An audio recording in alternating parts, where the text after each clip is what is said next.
The public's perception that government jobs offer more security and might be the preferred choice may have contributed to the ballooning of the public sector.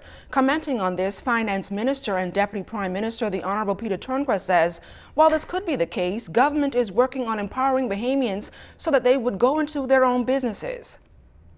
That does not make the government the beginning and the end, or the employer of last resort.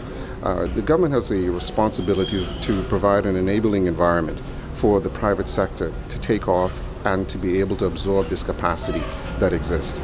We believe that the Bahamian businessman is best able, has the ability, the experience and the skill to create opportunities for themselves and for Bahamians. So we want to empower them.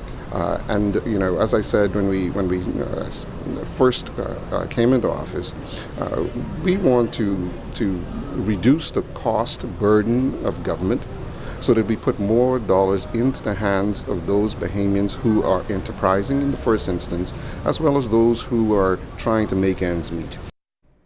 Turnquest said the reality is government must reduce its expenditure and has a number of programs to facilitate entrepreneurship.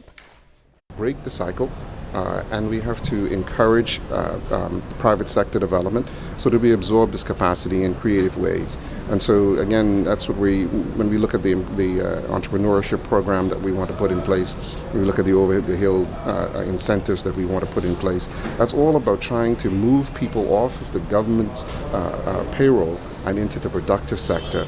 And you know, quite frankly, government wants to outsource more, so that we again reduce our burden.